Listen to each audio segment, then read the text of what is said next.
Yes, welcome along to episode 12 of Upping The Ante in association with Bet365 with David Jennings and Johnny Dineen, counting down to the 2024 Cheltenham Festival. And Johnny, you got praise and lambasted last week, so you did. You got praise for your math skills, I have to say. All right, yeah. What's 24 by 36? That's a tough one. 864. Okay. But you also got criticised for picking Jamie Moore's ride on Goshen as the worst ride you've seen at Cheltenham Festival in the last decade. And social media was not happy with Johnny Dineen, the darling of racing for the last couple of years. I didn't think it got that bad a reaction. I'd say a lot of people, a lot of people agreed with it, a lot of people disagreed too. I have a lot of queer views now, to be honest. If people knew I'll second that, yeah. And it's a kind of a very kind of whatever subjective point. I mean, trying to pick the worst ride, sure, I mean, you could name probably loads of them anyway. Yeah. I mean, but I just think when a horse is that far ahead, you should be winning. You know what I mean? And you don't mind abuse, in fairness to you. Like, it's water off the duck's back, isn't exactly. it? Yeah, no, I think that there's no one should be exempt from abuse, including myself. Yeah, yeah, absolutely. Yeah, and look, I do feel, and as I said, there's an element of pocket talking in it too. Do you know what I mean? So, but I do think when you're that far ahead, I just think, like, I'm not against the for the road or anything like that. He probably just got a bit carried away, and it was a pity that it happened now, because it wasn't like an outfit that's going to have a bundle of winners at Cheltenham. And very quickly, right, I don't want to like touch on last week because we've covered it, okay? But the other side of that would it be James King on T-Clipper the other day, where he's clear, he eases up into the last, and he gets beaten, Johnny. Yeah, but so answer that. Yeah, please. I would say one thing about T-Clipper. No, I didn't actually back T-Clipper; it was a bit short. But and it's that you don't feel it as if you don't feel it as bad when you're not on him. I think. But T-Clipper to me came into the last with the race won properly. You think he had, but you couldn't see the other horse. You couldn't actually see how close he was in the camera. He was a lot closer than we thought.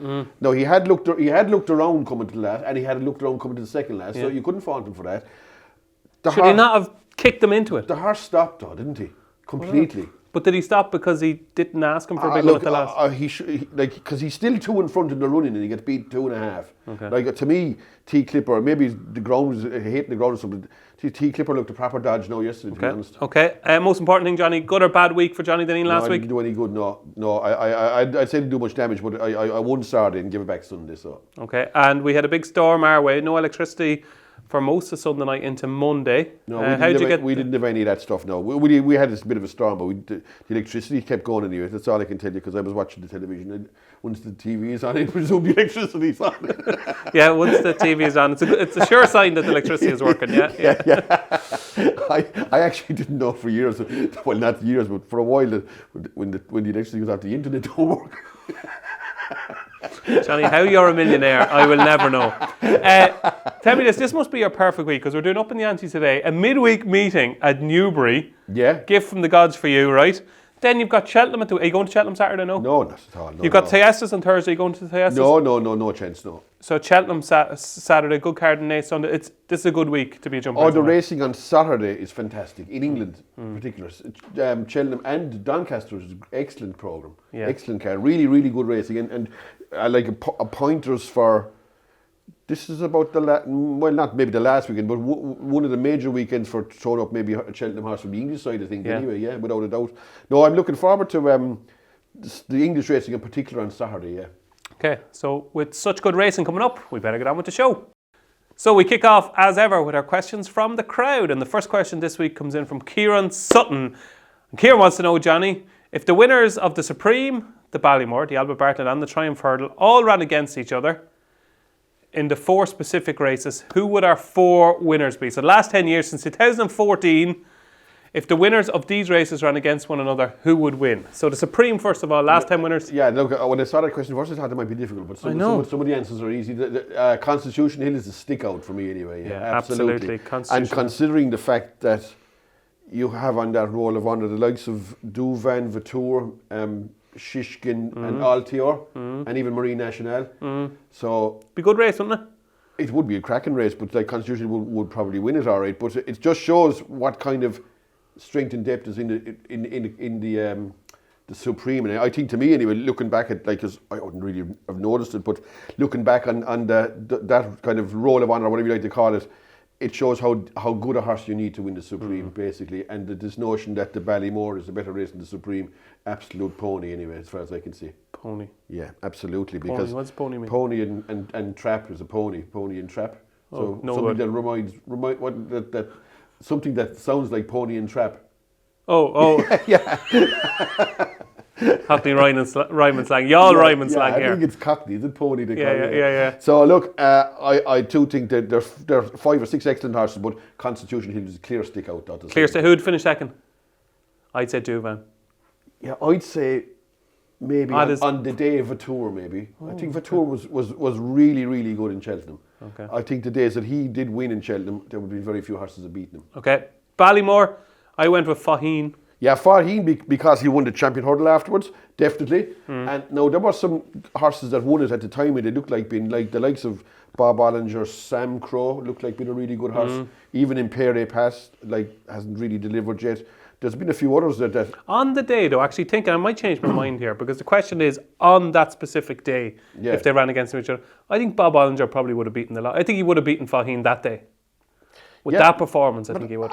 I don't know, I'm not so sure, because Bob Ollinger beat 2 3-mile chasers. Gaillard de Menil and Brave Man's Game. 4-mile chaser even, like Gaillard de Menil and Brave Man's Game. Whereas Faheen, and I'm not even sure what that actually beat, but did he beat Ballyalton or something like that? Was that second? I'm not even sure. You could be right, yeah. Yeah, I think that's horse belongs to Lee West. I think that was second, but maybe it wasn't. No, but look, Faheen.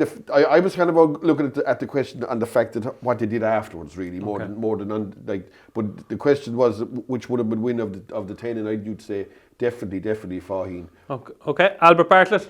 Albert Bartlett to me was an easy one too. I went Manilindo. Yeah, Manilindo and Monkfish would be the two that would. But Monkfish never did anything afterwards. No, but it's on the day, Johnny. Listen to the question. On the day with that specific performance, who would win? It's nothing to do with afterwards. I look, Manilindo still won a goal beat Allaho afterwards, and he beat Allaho. Monkfish beat a good field too, to be fair. He did. He beat Time Hill. He beat Fury Road, Yeah. and he beat Latest Exhibition. That's right, yeah. So it was a good race. The 4 were clear. Yeah, it was a good race. I'd still go with Manilindo at the same time. The fact that he was able to put away. Now, there was some other horses that won, like Penn Hill, won the stairs. And you know what I mean, Harry, won the bad horse. Yeah. But they didn't win a Gold Cup at the same time. So for that Yeah, but Johnny, it's on the day. It's on the day. No, I thought the question was if you put the 10 in a race. Yeah, with their performance on that day. All right, okay. Yeah. I'd still chance Manilindo anyway. Go on. Okay, and finally, the Triumph Hurdle, which was a little bit trickier, but I think we both agree. Yeah, So Vauban lost him out last couple of years.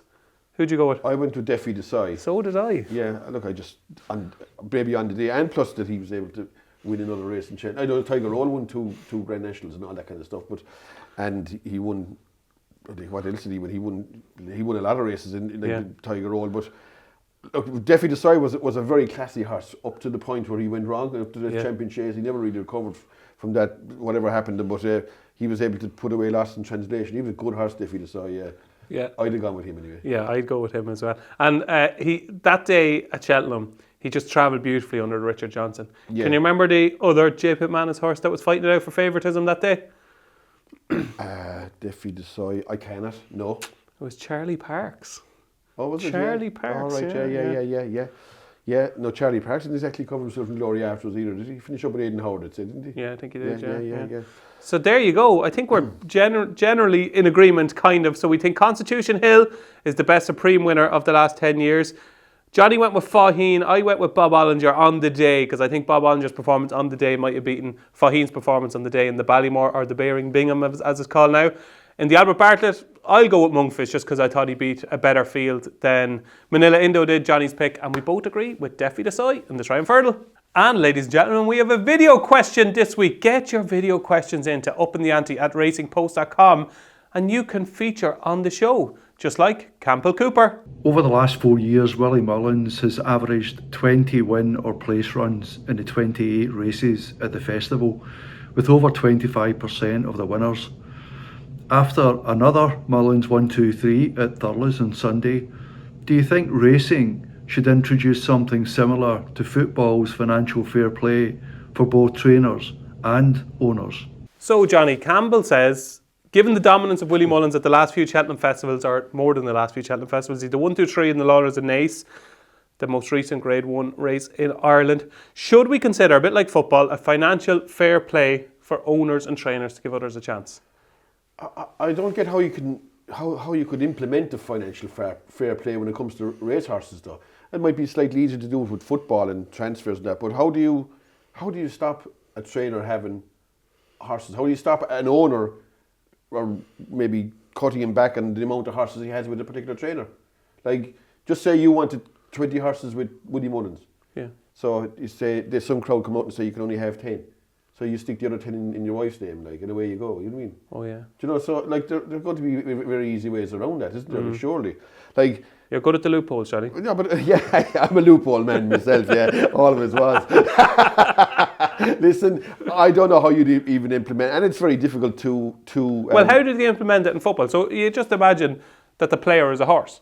So could you do it if, you know what I mean? If Willie Mullins wants to have. Okay, but the player. Okay, you go down to point and you buy a horse privately. Nobody knows what he costs. Yeah. Whereas you go and you buy Neymar for 115 million. Like, Yeah. there's probably some sort of like.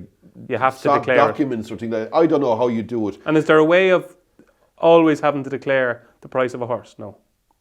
I wouldn't know. I'd say that I'd imagine when they're bought out of a field or bought by that you'd never know what it actually costs. Do you know what I mean? Yeah. I know what they do cost and what the guy pays for them could be two different things. I'd imagine at times, all right. But look, I don't actually know the answer to this. And Well, you do. It's no. We can't have financial fair play. well, the only thing I would say, is that. Okay, everybody wants to have they all seem to want to have their horses with the likes of Willie Mullins and that, and maybe Gordon Idiot or whatever. And I suppose like Aidan O'Brien is a big, like, they often run 4 and 5 horses in races. But the difference being, I suppose, in Coolmore, all the horses are owned by the same people. Yes.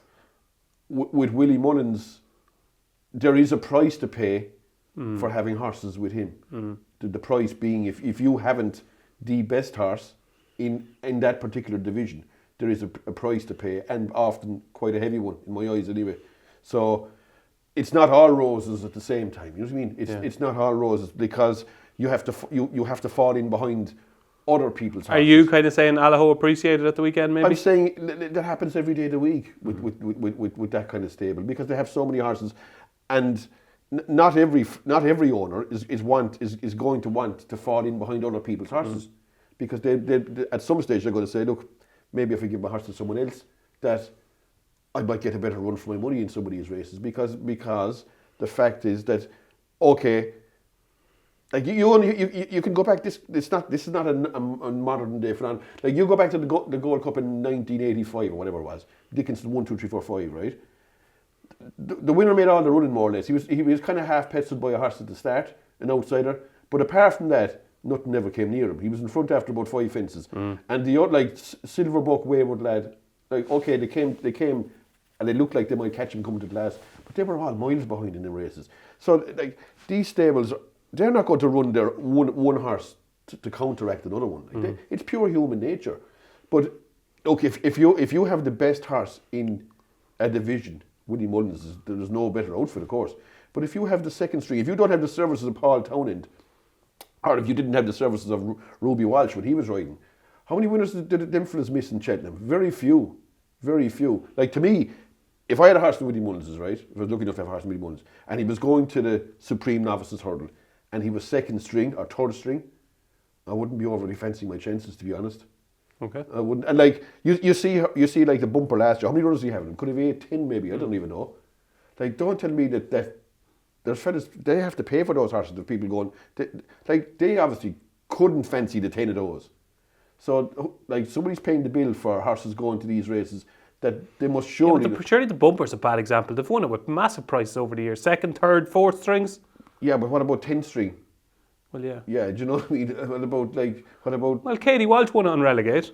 That wasn't 1st, 2nd, or 3rd no, string. probably not. Yeah, probably not. But I just think like you're all about, like, Allaho the other day, Apricia, whatever. Like, is Allaho ever going to get taken on for the lead by a Mullins horse? Not a hope. Not an earthly. That's not going to happen. But it probably will be taken on for the lead in Cheltenham, but it won't be by a Mullins horse at the same time. But and probably rightly so. So they're not going to diminish the chances of winning a race by maybe having one belting off another. Or like another thing as well is okay, there's another situation where just say you have a horse that's going for the Supreme Novices and so have I. We're both in Willie Mullins, okay? So next thing, they're 2 milers. But eventually you'll find that one of them will be forced into 2.5 mile race if they're 2 real good horses. So basically, if your horse was trained by Willie Mullins and my horse was trained by, just say, Tom Cooper, we'd be running against each other in the 2 mile race. But in this instance, you're going 2 mile, I'm going 2.5. It's not exactly ideal at the same time because they are running horses to suit themselves and the jockeys. So like Ruby Walsh, I even heard him saying the other night there, he always had a say in where the horses would go because he wanted to ride both of them, which is understandable too. Do you know what I mean? Yeah, absolutely. They didn't want to run in against each other and maybe winning nothing and have no representative in the 2.5 mile race. So there's a lot of pluses to having horses with Willie Mullins, but if you don't have the top horse in your division, it's not all roses at the same time. And financial fair play in racing, no chance. No chance, but you might find that at some stage fellas will look at other trainers and say, like, we'd have the king horse in that yard, but we're like 4th in the pecking order in this one. And they might say to themselves, I might give this guy a go instead. Now the opposite side to that is, you will have fellas say, come along, just say you had this financial fair play or whatever, and say, look, I've had horses with Willie Mullins all my life, I'm going to have 5. Nobody is going to tell me to give horses to some fella down the road that I think can't trade at all. I'll have no horses if we don't have them with him. That's another way. That could happen. And then owners are gone out of the game. And yeah, that kind of stuff. So look, as regards the financial fair play, I couldn't imagine how you could implement that anyway, to be honest. But you will find that at some stage horses, like they might disappear and go to other friends because you just might get a better chance if you don't have the top animal, that is. There you go. That's Johnny Dineen's thoughts on financial fair play. Our third question this week comes in from Harry Mahan, and Harry wants to know, Johnny, is L'Empresse or L'Empresse, I don't know if you pronounce the E or not, some do, some don't, now a genuine Gold Cup contender? Is to 10-1 with Bet365 not terrific value against Gallop in the shops? Were you impressed with L'Empresse? Look, he won. He got the job done, really. You know what I mean? But I would look. Your facial expression says you're going to say no. No, he probably has a chance, but definitely not terrific value anyway. Like, no. Like what price can he be? What price can he be? Could he be 5-1 shot? No, he won't be. He will not be 5-1. No, because look at the prep he's going to have. He's going to have missing for 18 months, 1 run in Lingfield, and I'd imagine that'll be it. So that's his prep. There's a chance there's the bounce factor to come into it. But Native River did something very similar. Won the Denman Chase at Newbury after a big absence and then went and won the Gold Cup. Yeah, look, I wouldn't dismiss him completely, but for the bulk of the race the other day, you wouldn't like to be on him, in my opinion, anyway. Didn't jump the first grade either. No, and the other one was favoured in running, like for the bulk of the race, until maybe they jumped the one up at the top of the hill about 4th last. Then the picture started to change, and even though it was a kind of a close race up the straight, you always felt L'Empresse was holding him. Did you back him? No, I did no bet in the race. But he was getting £4 off Protectorate, who is like any price you like for the Gold Cup. I think he's 66-1. And even his best form, Brave Man's Game. Ahoy Senior. Yeah, do you know, that kind of stuff. Does that give him a chance to win the Gold Cup? I suppose you could pick holes in horses like Jerry Colomb and all that. I wouldn't say, like, he's 10-1. Will he be less than 8-1? I wouldn't have thought so. So where does he feature in your pecking order then for the Gold Cup? Would you have 3 or 4 horses you would rather back ahead of him at the moment? Well, I certainly wouldn't back him, no, but he's a horse that you'd pick up the paper someday and you'll find he's out again. He's one of those horses, do you know what I mean? That they're missing for that period of time. The Racing Post, pick up the Racing Post. Yeah, I'll like, I don't know, he's a horse I'd hate to be on Ante-Post, and he's like a brick. And I'd say he was fairly fit the last day too in Lingfield. Right, Johnny, right here, right now. No, I'm not in my pocket. If I had something in my pocket, right? Yeah. What would you put on for the Gold Cup? If I said to you, right, you have to back something for the Gold Cup right now, who would you back? I would go with possibly each way, maybe Jerry Colomb. Okay. Now I can put it this way: I would sell out on Jerry Colomb in a match bet against L'Empresse. You think Jerry Colomb will definitely finish ahead of L'Empresse? Yeah. No doubts. I would sell out Jerry Colomb to beat L'Empresse, yeah. There you go. Johnny was not overly impressed with L'Empresse at Lingfield.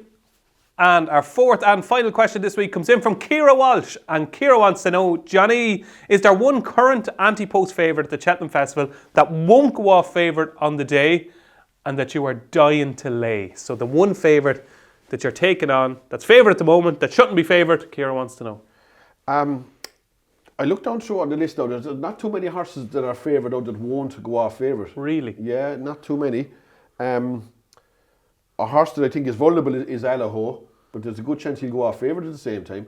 Like, he'll definitely go off favourite if Banbridge, if the ground came up good, Banbridge would be close enough to him in the betting at the same time. Definitely.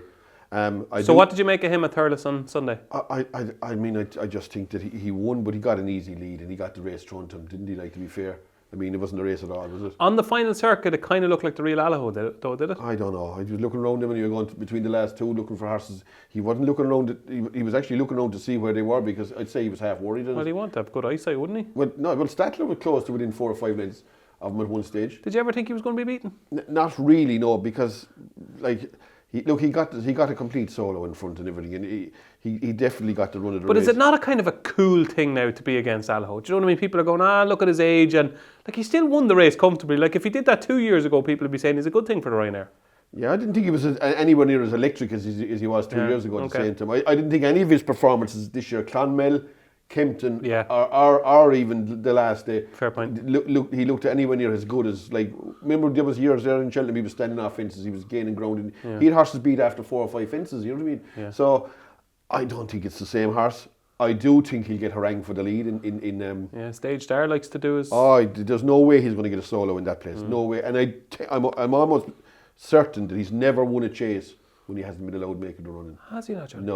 No. Okay. So, like, if he has a chink in his armour, that's it. That's Allaho. Did you find anything else? I thought the favourite in the bumper was vulnerable. Jalan Dudare. Yeah.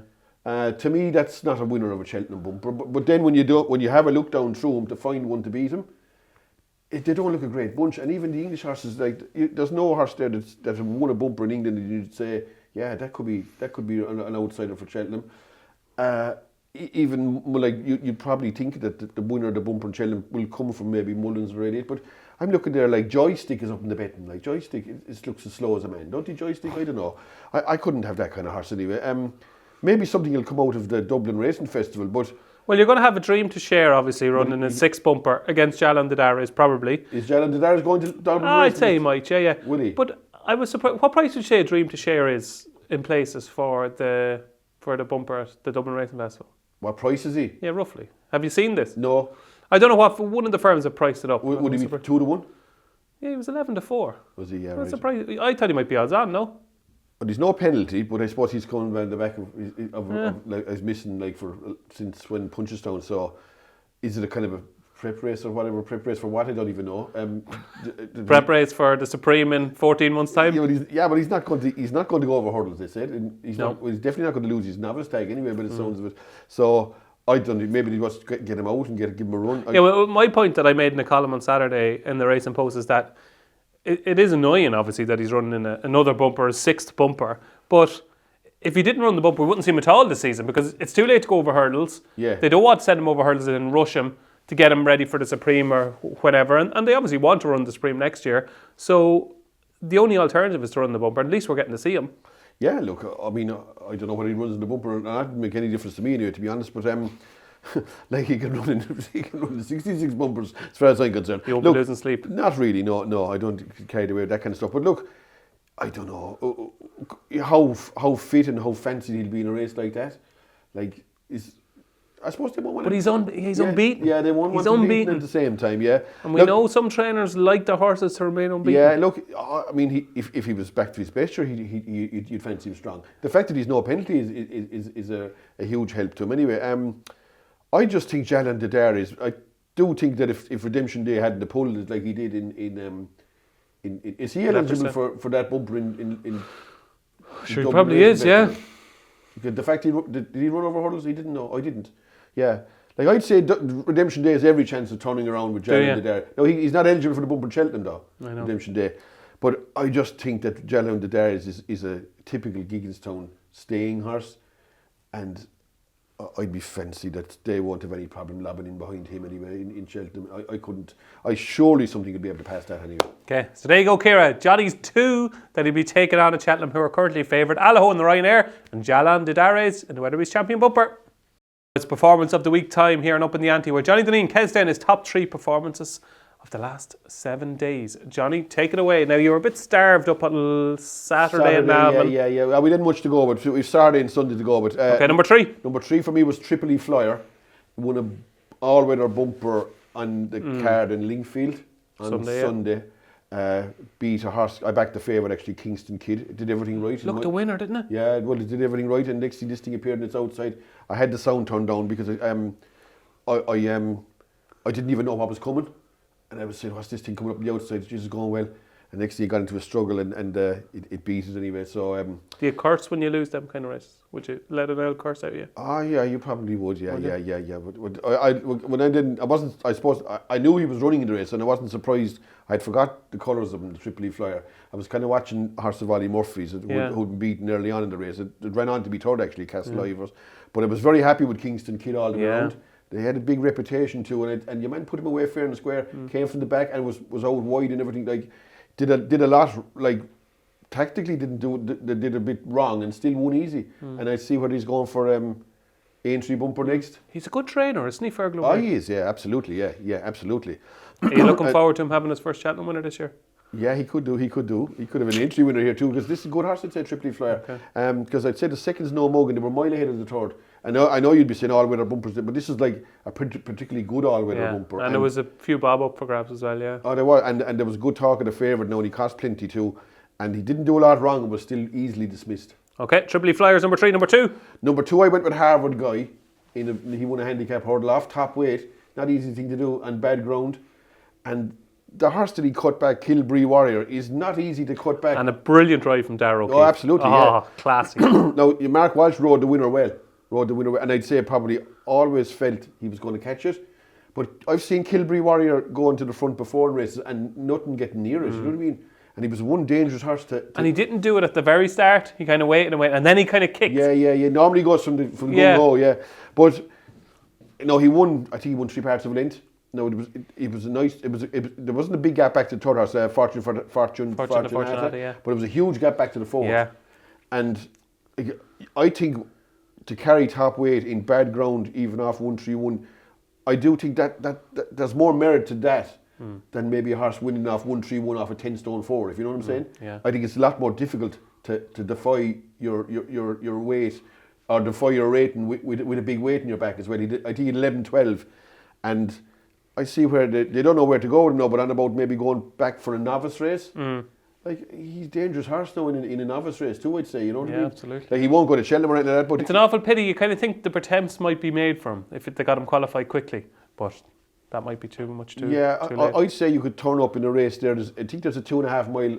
Fairy House? Yes. Novice handicap hurdle, A novice's hurdle. I'd say you mightn't go handicapping. They might stick him into a novice race now. Oh, really? I'd say there is a novice's handicap hurdle at Fairy House, I think, over 3 miles. That's a 3 mile race, And then they have a 2.5 mile grade 2. Yeah, I think Album Forte was in that 2.5 mile race one year anyway. Well, your Nick Rockette won it last year. He did, that's right, yeah. I wouldn't be surprised if he ran in a race like that, yeah. Okay. He ain't a bad tool now, like 131, he's definitely a 140 horse anyway, minimum. As you said in your column in the Racing Post on Saturday, you said he was going places and you were right. And number 1 performance of the week was? Number 1 for me was JPR1. JPR1 is number 1. I couldn't get over how well that jumped and with the kind of whatever the alacrity that it jumped with. Oh, nice word, John. Yeah, it is, isn't it? I got that from Dictionary. Electricity. No, his jumping was fantastic. Yeah. It was like he was on springs, and ultimately he didn't win by big margin, but I thought he won snug. Yeah. And I was looking down, like, take Marine National out of the Arkle. Oh, are you going big here? No, I think I was looking at 9-1 without the favourite. I didn't think that was a bad bet. Really? Yeah. Is he that good? I think he's a really good horse, yeah. Could you see him finishing ahead of Facile Vega? Oh, I could, yeah. I could now anyway. I could the way Facile Vega ran the last day. Ah, yeah, but he's hot and cold, isn't he? He is a bit, yeah, but no, I think JPR1 is definitely worthy of an entry. Another thing is when he's going to run there. Yeah. I tell you what he'd beat now. He'd beat likes of Found a 50 in them. Would he be found a 50? I think he would. Would he, Johnny? I would. I'd fancy him strong to beat Found a 50. Absolutely, yeah. I'd sell out in that match bet too as well. Right. Yeah, Okay. I would. Look, to me, it took him a while to get over that fall in Cheltenham. And he looked like a horse that had to be in front, but he proved the last day that he doesn't have to be in front. He could jump behind horses, no problem. And I thought he was. Were you watching that race and running on Betfair? I was. the Pembroke go short? He was about 2-1 early on the race. I thought he was going to win, turning for home. I thought he had a good He's chance. one pace, didn't he? No, he looked slow as a boat as well. Yeah. Like he was in the battle for Turbid Master Chewy going to the line. But now the winner didn't win by that much, but I thought the winner won snug, and he has course form and that. I think he's a good place chance in the Artel. Johnny Dineen's performance of the week. Numero uno, it's JPR1. So we've heard that JPR1 is Johnny Dineen's performance of the week, but what is your Eyecatcher? The Eyecatcher wasn't easy to look. I found a horse that ran well. It will definitely. You're not selling this to me, Johnny. No. You're not selling it. No. Will definitely win. I hadn't much to go with now. This we're only a couple of meetings. No. I went with Dr. Eggman because he will definitely win next time out. I'd say. I did. What about my trump card 50-1? You beauty. Yeah, going straight to the Albert Bartlett. Yeah, but he's very hard to fence him in the back of that, isn't it? I thought he only fell in the finish. But Johnny, that was 2.5 miles. Yeah. Give him an extra half a mile. Cheltenham, new course. He's a good horse, Johnny. Yeah, I think he's a good horse myself, a fairly good horse anyway. He won't be winning the Albert Bartlett though, I wouldn't have thought so, no. I wouldn't have thought Did you back him? Because I know you were keen on him. I did back him, yeah. But you wouldn't take your eye off him going to the line, would you? No, but the only thing is, he got into a battle obviously early on with Killaney King.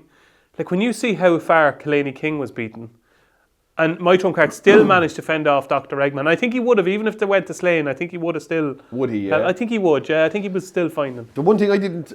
that wasn't that appealing to me was if you said to me that my trump card will jump the last in a maiden hurdle 2.5 in front, yeah, and that your ear to be rubbing off the carpet 50 yards from the line trying to get him home, I would have said no. I said that couldn't happen. I would have said he'd have won 10 lengths if he jumped the last in front.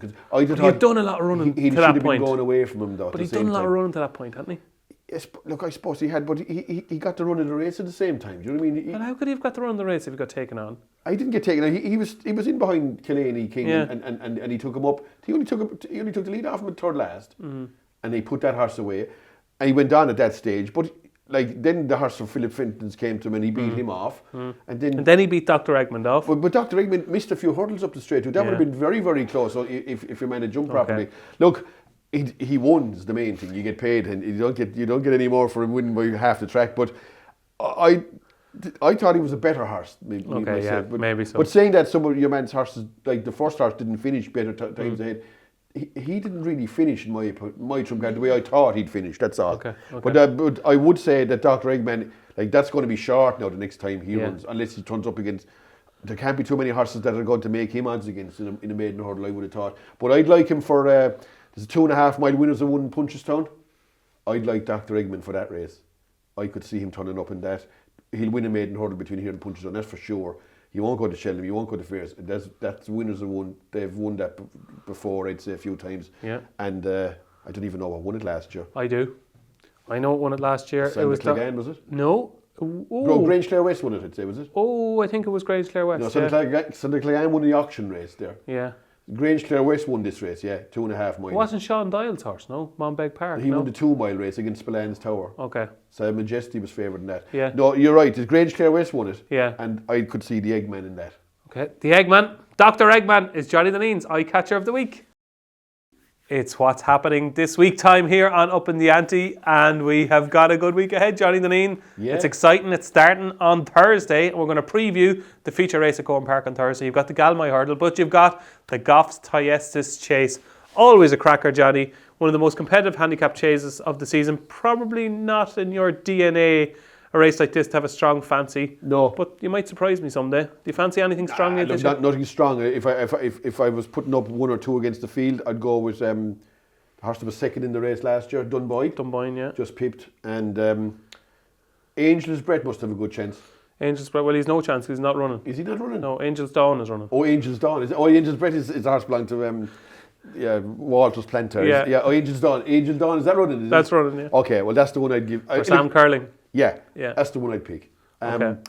It's been obviously kept like 2 runs over hurdles. Yeah. Its last runners in the Irish National beat Stumptown. I mean, beating Stumptown is pretty decent. Smart form in the context of these races. Lovely racing weight. Loves bad ground. Has loads of form in heavy ground, which is like Gowran is never not almost unraceable. Probably unraceable there a few times, and they belted away at the same time. So it'll be on alright, I'd say, won't it? I just thought maybe that one, Angel's Dawn. Yeah, I'd go with that. Look, I'd give Dunboyne a chance, but the fact that he didn't go to Chepstow, maybe, well, why was that? He's running a while, he's run since the Tri-Town now at the same time. I like the fact well in the Tri-Town. Yeah, he did. I like the fact that your man was kept ticking over hurdles, Angels Dawn, and as I said, the lovely racing way too. I think I'd go with that. Okay, Angels Dawn for you. I like the Henry de Bromhead second string here. Chartreuse off a mark of 133. Thought he ran well enough at Navan. They really punted it at Navan. 10s into 4s for a novice handicap chase. I thought 2.5 miles might be a help, but you know what? Looking at the race, maybe he does need 3 miles. 3 miles, bad ground, low weight, Darrow O'Keefe. That'll do for me. Chartreuse for me in the TS. What are you laughing at? What are you laughing at? I've had a few experiences with Chartreuse. Niemalo, I don't like that for now. Oh. I don't know, I might be wrong now, but I don't know. I backed him a few times in novice chases, he'd leave you down. I don't know. I know. I'd be surprised. I'd be more than surprised. That was some reaction, Johnny. Holy God. Right, anyway, moving swiftly on to Cheltenham on Saturday, Johnny Dineen, and we'll kick off with the Cotswold Chase, which is... Look, it's a good race. Yeah. And it's fascinating. Yeah, it is. It's probably not going to throw up the Gold Cup winner. No, but it is a good race at the same time. Like, you've the likes of Roy. I'd like to see Stay Away Fade, see how he gets on. Is he going? I think he'll win it. Yeah, I wouldn't fall down if he did. But novices have won this race before, I'd say. I think Cooney Gray win it? Did he? Yeah. Not sure, yeah. I'd say they have. Look. Maybe not, actually. It was a race where I didn't think you could rule out any horse. There was about 6 entered. It was Capadano. Capadano's the outsider, yeah. Royal Pigalle. That's all right, Gino, a horse of yours? Yeah. I wouldn't really fancy that now myself. Okay. But then I didn't really fancy in the Hennessy either, or the Coral. Ahoy Senior. What's your thoughts on Ahoy Senior? I don't think you could back Ahoy Senior anymore. You know what I mean? To me, he's like, they're not a horse. A busted flush. Well, he's not a horse you can back anyway, is he? Like, I don't think so. Like, he's look. Would you fall down if you won? No, but would you back him? Never, ever again. Anyway, never, ever again. So what do you I think I'd go with Royal Pigalle, maybe, if I had to. Like, it's Royal not Pigalle or whatever. It's not a handicap at the same time. So I presume they'll have more or less the same weight anyway, won't they? Will Stay Away Fade be getting weight off of these? Something? No. Something we probably should have known before we come on, Johnny. Yeah, I don't know but there won't be a so. huge discrepancy in the weights anyway. So if you force me, I think it's a tricky race now, to be fair, and it'll be intriguing to see how Stay Away Fade gets on. I'd chance Royal Pigalle, maybe. Royal Pigalle. Okay, Royal Pigalle. Yeah. I think Stay Away Fade beat them. I think they're a decent but not spectacular group, but I have a feeling Stay Away Fade might win it. I thought 7-2 was a big price about Stay Away Fade. Yeah, I suppose, look, if it is hard for novices to beat horses in the open divisions at the same time, but I suppose if he is to have a chance in the Brown Advisory. Johnny Dineen! I was practicing that all week. Were you practicing that all week? If he has to have a chance in Brown Advisory, you'd probably think he'd have to win this, yeah. Okay, so it is Royal Pigalle for Johnny Dineen, and it is Stay Away Fade for me in the Cotswold Chase. The Clarence House. John Bond will win that, won't he? Yeah. Oh, Jesus, yeah. Don't get me started, yeah. Why is that? Well, sure, El Fabiolo should be running here. If they put up the proper prize money, he'd be running. True. Then people are not interested in prize money, are they? Like, no, but it's principle. It's principle. Why should you be running for half the money you should be running for, whatever it is, 60 or 70%? Why? Surely they could, like, my point on this is, and look, people completely disagree with me and they say the money is not there in the levy board or the BHA or the Jock Club or whatever, right? But my point is, right, you have possibly the race of the season so far with John Bon El Fabiolo. We've been crying out all season, Johnny, for matches before Cheltenham. It can't be all about the festival in March. Here you had one that was going to take place at Ascot.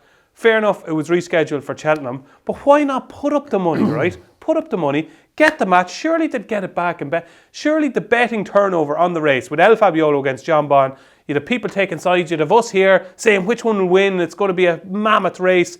Surely people betting on the race, the turnover on the race would be much higher. If El Fabiolo was running, you wouldn't have a 1-4, 1-5 favourite that John Bon is going to be on Saturday. You've got more people coming to Cheltenham because El Fabiolo is there against John Bon, and you'll have more people watching ITV because El Fabiolo is running against John Bon. So surely the positives outweigh the negatives here. But I don't know why he did not come about, but I couldn't imagine prize money makes any difference. But of course it does. They brought over Energamine last year, and he finished third in Cheltenham. Yeah. And I would say to them, it's not about the money. It's about the principle. Why should a Grade 1 race be worth... Why should it not be worth the most money on the card? Why should a handicap, a Grade 2, all the Grade 2s be worth more money than Clarence House? But is that the reason they're staying at home? It isn't the money the reason they're staying at home. No, I'd say there's a bit to do with it now. They have an easier option in Dublin Racing Festival. But why were they going to Ascot then? Because I suppose it was fitting in with their plans, but now these other races, there's only a week between them now instead of 2. Well, why did Ennigameen not go to Dublin Racing Festival last year? Because he was fitting in the plans with some other horse in the stable, probably. Oh, sure, Gentleman, the me won the Dublin Chase. Like. Yeah, but they had better than him in the race, though, didn't they? Blue Lord was it? Blue Lord, yeah. So that's what I'm saying about Mullins' horses and fixing them in different places. Okay. Like, they have to divide them up into different races. Energy probably would have gone to Dublin Racing Festival if Blue Lord wasn't around. You know what I mean? So look, I don't know. It's obviously that they don't need the money. I get that, but I think it's principle. The money. I don't think anyone has any principle either, including myself. Johnny, they do. I don't know. Look, you see two horses ran yesterday, 290,000 and 200 and something thousand in a race worth $3,000. I think money means nothing whatsoever in national hunt racing, and the prize money means nothing. Johnny, these guys would run for rosettes. Okay. As long as they win these races, the money makes no difference. Absolutely, and I think it does to Willie Mullins. I don't think it does. Okay. I can't see how that makes any difference. Why he's not running here because he's an easier option at home now. And why was he running Ascot? Because there was I suppose the one in Ascot gives him an extra week. 2 weeks originally. It was 2 weeks between Ascot and the Dublin Racing Festival. So but I'm saying there's only a week between the Clarence House. Originally in the Clarence House reschedule, now there's 2 weeks. If they're looking at it now, they might say, look, here, hang on a while, we might just hold back and run the Dublin Racing Festival, and we don't have to run against John Mon at all. More to do with prize money than you think, Johnny? No, I doubt it, no, I can't see how it is, you know what I mean? I think Okay, well anyway, what's going to win it? John Mon? John Mon will win, yeah, he will. Okay, John Mon. After all that, John Mon's going to win. Okay, moving on to the Cleve hurdle. Yeah, look, this is the same old rubbish that's running in these races all the time, isn't it? Right? Well, it is, isn't it, though? They're brilliant pieces of rubbish now, I have to say. They're all old stages. But they're great horses now, Johnny. Now, let's be... of course, yeah. And we actually, we do create a bit of a relationship with these horses. Like Paisley Park is a phenomenal horse. Right. Phenomenal. Like, if you wanted a horse, like, put it this way, if you wanted a horse to put in your backyard in Youghal... Yeah. If you're having a pet, Paisley Park would be up there, I'd say, would he? Look, I don't know. I mean... I don't... The grand old servant, gives his running every time, never lets you down. He's a great horse. Oh, he is, of course, but he's not a betting proposition, though, is he? Is he not? No, not to me, he's not anyway. Once they reach these levels of age-wise, 11 and 12 years of age, they're not bets anymore. I don't think they're anyway. Yeah, but they're running against similar type of horses. Oh, I know they are, yeah, but that's all the more reason it's animated roulette, isn't it? Like, I think, anyway. And you have 5 or 6 horses there that could beat each other on any given day. Well, what's going to win on Saturday? I wouldn't have a clue. But I thought Botox has had a chance in Ascot. It didn't run great. The ground maybe wasn't as soft as it wanted. Look, in a complete and utter spin the wheel race, in my opinion, anyway. The wheel has landed on. As Botox have. I thought you have no. You said here last week you have no cliff horses. I don't have. If you want me to pick a horse that I could win, it'll be Botox. Will it be back in it? No. Okay. Botox has for you, Johnny. I have no idea what's going to win this. Yeah, well, Cham can't win, can he? I don't think so. No. But Dash and Thrasher probably can win, and so can Paisley Park can win. I think we'll cheer on Paisley Park. I think. Yeah, I have a feeling Paisley Park, okay, he's obviously shoving on, but he lost the race in Ascot against Prembo that he would have won in his prime, wouldn't he? Definitely.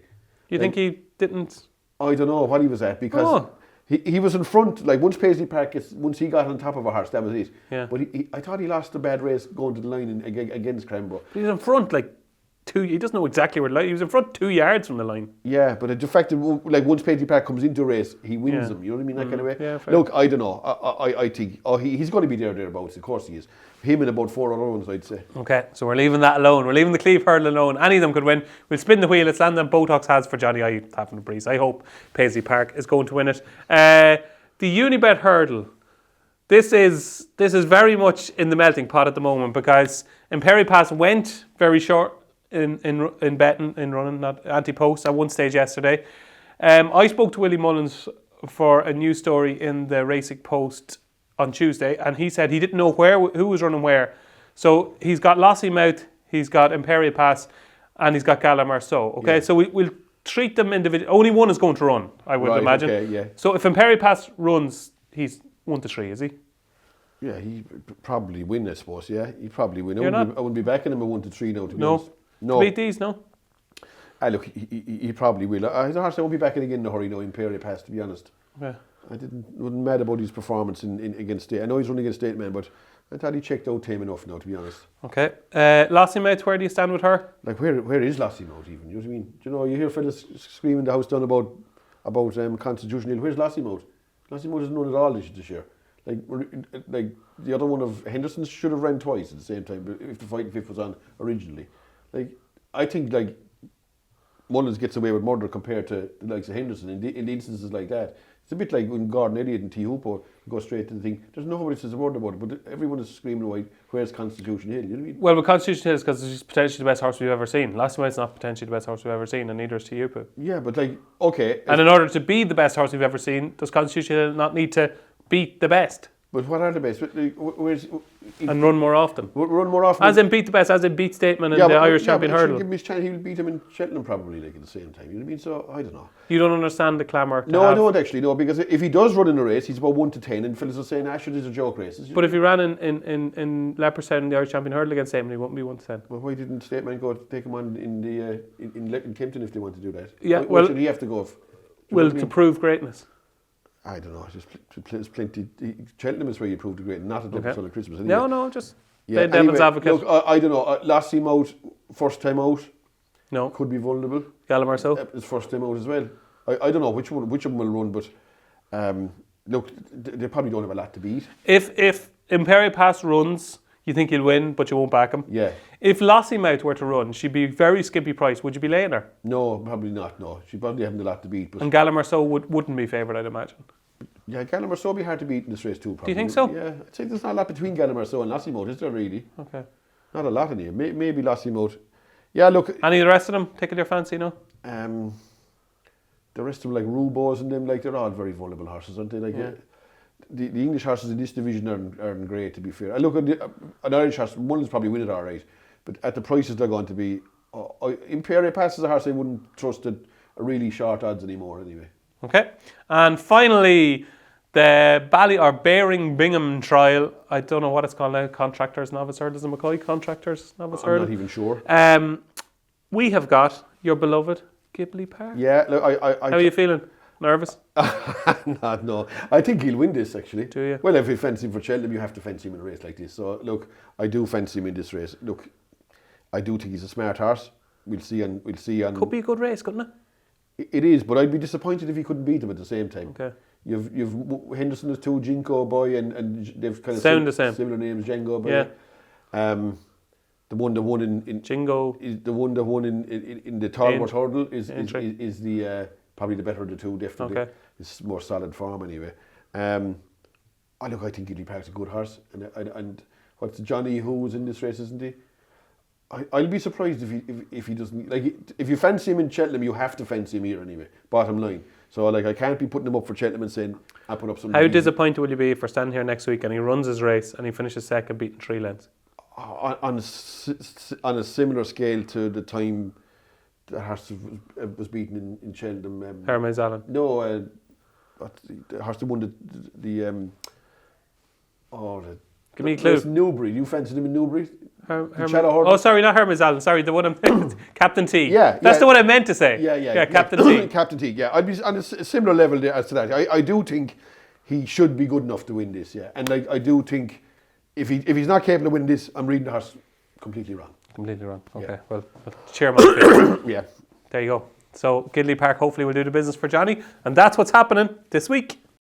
So it's midweek treat time here on Upping The Ante, where Johnny Dineen reveals his strongest fancy on Wednesday, Thursday or Friday to get a few funds in the kitty for the weekend. Johnny, you've loads to choose from this week. Great race in midweek. What have you got for us? Look, I'm going to chance the Devil's Coachman in the Galway hurdle. I do think he's probably a better hurdler than the chaser. Yeah. 3 miles, just about, he's enough of stamina for that, I'd say. Does he? What do you make of his run against Sir Gerhard? I thought he ran well, yeah. I thought he ran. He was closing down one to the line. Anyway, his jumping wasn't exactly pinpoint for a horse that should have been jumped a bit better. He'd probably jumping. It's an effort. It's always an effort from jumping, isn't it? Whether it's a hurdle or a fence. Chasing was anyway, but you'd imagine he was just a bit rusty, I'd say, in Punchestown. I think these are... He'll beat Monkfish? I do think so. Like Monkfish is just 3 years since he was a good horse, isn't it, Monkfish? I think it was anyway. I'd fancy the Devil's Coachman fairly strong anyway, quite strong in fact. And you couldn't be asking for, in my eyes anyway, you couldn't be asking for a better opponent than Monkfish. Wow. What price are you hoping for the Devil's Coachman? I saw 7-4. I thought that was fair enough. You happy with that? Yeah? I would be, yeah. Okay. I think if you can't beat Monkfish, you can leave him down there. I don't know. There you go, JP. If he doesn't beat Monkfish, leave him there. I'll collect him. I'd be happy enough to have him. The Devil's Coachman is Johnny Dineen's midweek treat at Gowran Park on Thursday. So it's DJ versus JD time here and Up in the Ante, our weekly charity bet competition where we raise some much needed funds for charity. Johnny, come on now. Come on, we're into the second half of the show. We need to get a few winners, don't we? Yeah, well, that's it. Yeah, that's it. Okay. Yeah. What have you got for us, Johnny? I'm going to go with Gidley Park. Gidley Park, of course, yeah. Is he Ghibli or Ghibli? I keep changing my mind. Ghibli Park. Ghibli Park. I'm going to chance Ghibli Park, yeah. Okay. Look, I do, as I said, if you put him up for Cheltenham, you have to fancy him here anyway. Okay. I'll be disgusted if he can't win. Disgusted? Yeah, I will. Okay. I will. I think he's a fair tool, and everything's in his favour. Ground, everything's in his favour. Okay. Big gaps between the hurdles. I'd be surprised if he doesn't win. You love this horse, don't you? I do. I think he's a good horse. Yeah, I do. I do. Look. You talk about Gidley Park with more love than you talk about Susan. Yeah. Anyway, look, Ghibli Park, to me, he's a horse going places, and I think he'll win this race. And you're going with him, Johnny. Well, wherever he's going, you're going with him. I'm going for the time being anyway. Okay, so I've 50 been known quid. to get off them today. 50 quid on the nose on Gidley Park for Johnny Dineen in the 4:10, I think it is. For the last race on 4:10 at Cheltenham on Saturday, okay. And because Johnny laughed at my Thyestes selection, Chantreuse, who I thought had a massive chance, but Johnny's laughed at it, so I've changed my mind, okay? So I'm going to the 12:40 at Cheltenham on Saturday, the novices handicap chase. I'm going for Scarface at 14-1 for Brendan Powell and Joe Tizard. Only went up £5 for winning at Plumpton. I thought he was comfortably the winner of a decent enough race at Plumpton. I thought it was a good performance. I thought £5 was quite light. Gets in here with a low weight. I think 1-2-3 is a bit below what he's capable of. And I'm just hoping that my beloved Es Perfecto doesn't run. Es Perfecto to me is one of the best handicapped horses in training. So I'm hoping Es Perfecto doesn't run here. There's no jockey jocked up in him yet. Brendan Powell is jocked up on Scarface at Cheltenham on Saturday already. So I'm going to have 50 quid on the nose on Scarface for the 12:40 at Cheltenham on Saturday. What price is Chantreuse, roughly? Roughly about 12s or 14s as well, yeah. Well, I'll tell you what I'll do. So I wouldn't like to put you off a winner now, okay? So Yeah, but it sounds things you haven't. You put me off a loser. Or a loser or whatever. I wouldn't like to put you off. It might win too. I'll give you 2 bites this week. Will you? You can have the 50 with me for charity, and if it wins, I'll pay you if Chantreuse. Okay, wins. there we go. Got 2 bites at the cherry. No. Johnny, who thinks Chantreuse is a laughing stock, in the Thyestes, and Scarface. We go both 14-1 for the charity bet. Exactly. So come on. Yeah, okay. I'm going for the speedboat, Johnny. You are, yeah. Going for the You're speedboat. trying to put me to shame this Yeah, week. yeah. I won't be here at all next week if Chantreuse wins. So it is Gidley Park for Johnny, and it's Scarface for me in the 12:40 at Cheltenham on Saturday. Johnny Dineen, something life-changing has happened recently. Life-changing. You can now, ladies and gentlemen, watch replays on the Racing Post app. Yes, you could be lying in bed, Johnny, and you can be watching replays of races on the Racing Post app. This is life-changing. It's groundbreaking, Johnny. Right. So if you're not a member of the Racing Post Members Club, you've got to join now. And there's 50% off the first 3 months. You can watch replays. You can do all your form study on the Racing Post app, which now is replays.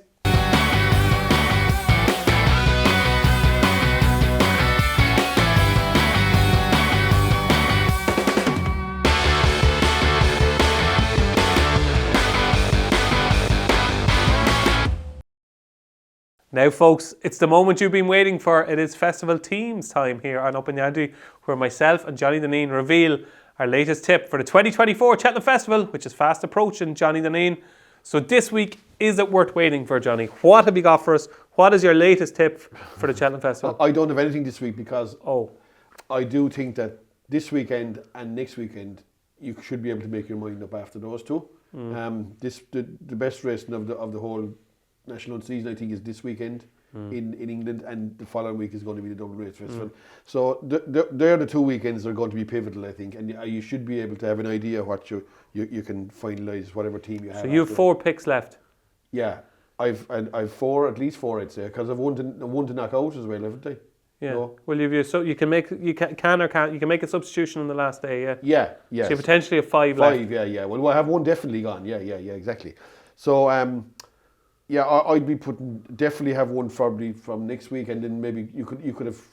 You could have 4 for us 1 week. Maybe. Yeah, whatever. You never know. I think you'd have an idea after the Dublin Racing Festival where you're going now. Mean, but I wouldn't like to pick out this week anymore. And your list is scrolling down behind us here, Johnny, and you've got some corkers. Nick Rockett, 33-1, now 6-1, Johnny Dineen. Dino Blue, 11-2, now 6-4. Factophile, 7-1, now 5-1.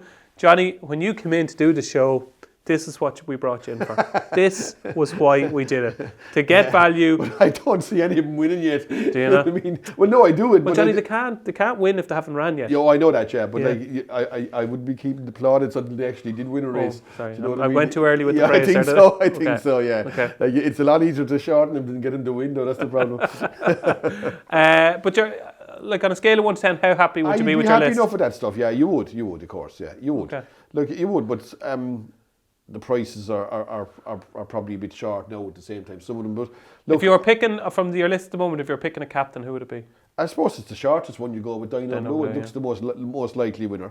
But look, there'll be a few bubbles bursting and questions answered in the next 2 weeks at the same time, and you're going to have huge shake-ups in the market. So suddenly, the bets you have will look really good or could look really bad. Okay, probably the latter.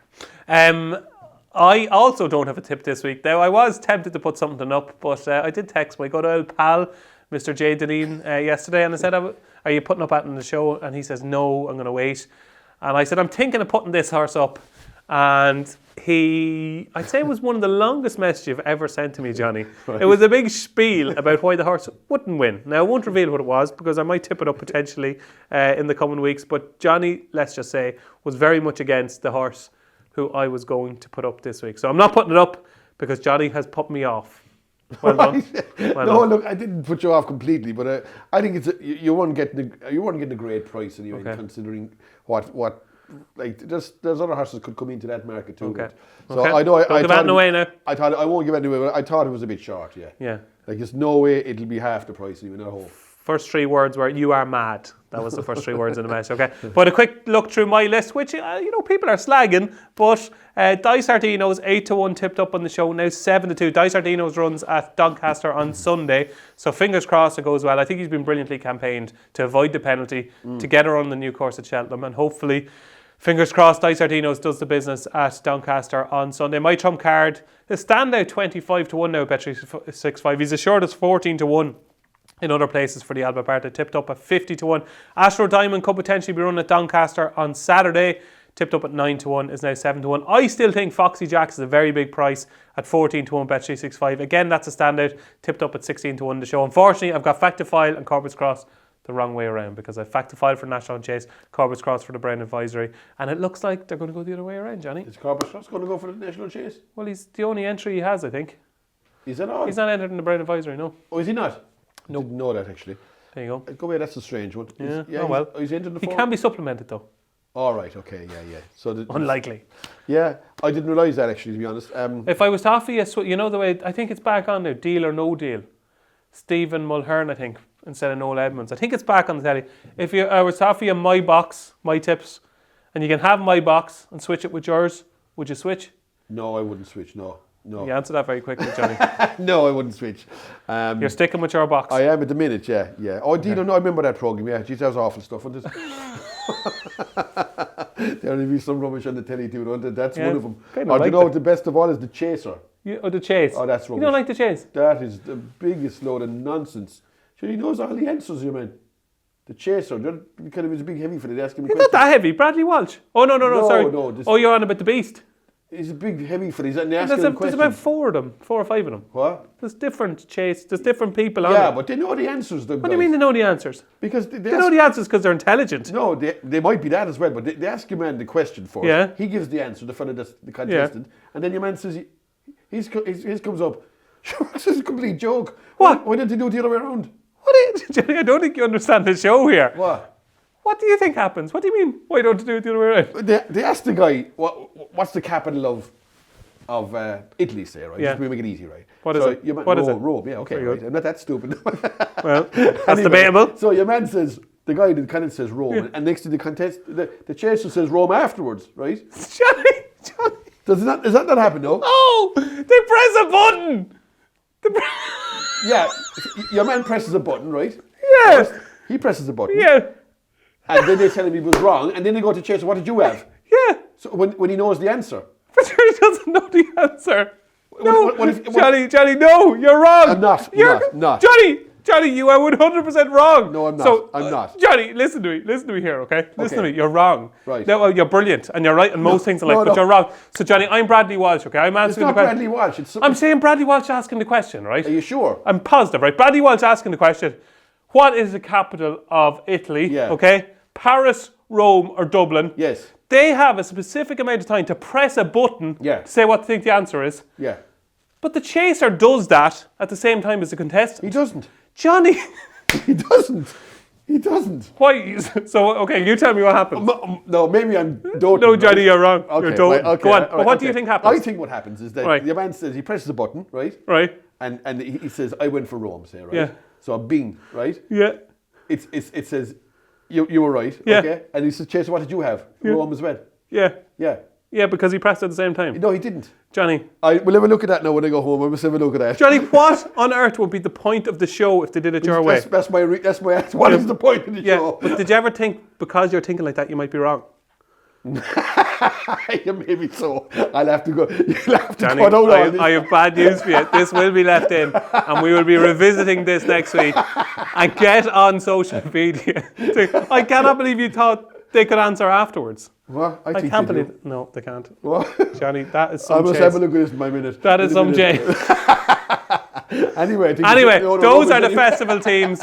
That is our chase towards the Cheltenham Festival, and Johnny Dineen, for once in his life, is wrong. So on that bombshell, that is it for episode 12 of Upping The Ante in association with Bet365. So Johnny, your homework for the week now is, right, to watch the chase every day with Bradley Walsh, right? So you have Right, 7 okay. days to watch it, okay? Watch it every day with Bradley Walsh, and come back to me here next Tuesday with your homework done, okay? Right, okay. Any plans apart from that for the week? No, I just the same old stuff at the weekends now. That's all. You know, the weather is bad though. We could be watered off. It's there. Really? Rained off Given that or- rain, is it? I think it's not good anyway. You know, I think it's not good. It's like the pitches are fairly wetted on our way there anyway. Yeah. So we mightn't have any sport the weekend, but we'll have the horses to watch anyway. So if the lads' football matches are called off, would they be annoying you for the telly? Like, would they be trying to watch something when you're watching? No, they watch their own telly. Like, I have my own telly and they do their own. Are they into racing at all? None whatsoever. No interest. None. Which Why are they into footbal? Watching? Not so much. No, they like playing it all right, but they're not interested in. They do their own thing, their own pals and all that. And playing. What age are the two lads? They're 17 and 12 now. But they like playing the gadgets. They're martyrs for them things. What you call Xbox, is it? Yeah. Jeez, you'd have to get them surgically removed from them at night. Would you? Oh yeah, they'd be playing them. And are you kind of like, would you be the type, get up to bed? Do you get mad at them? I can't imagine you I get don't mad. really, no. What would you say to them now? If they're playing the Xbox, it's 11:30 at night, school tomorrow, what would you say? I might just put my head into the bedroom door and say, look, come on, you've got to go to bed. Next thing he'd go away, you clown. I mean. Go away, you clown, you don't even know how the chase works. Yeah, exactly. They'll get some laugh at you this week now when they're watching this back. No, they're not bad young fellas in saying that. They will do, yeah. Eventually they'll go to bed all right. Okay, yeah, 6 o'clock. So that is it. That is week 12 of Upping The Ante in association with Bet365. We're getting closer. We're getting there. Next week is episode 13, the Cheltenham Festival. It's fast approaching. I've been David Jennings. He's been Johnny Dineen. Thanks for watching Upping The Ante.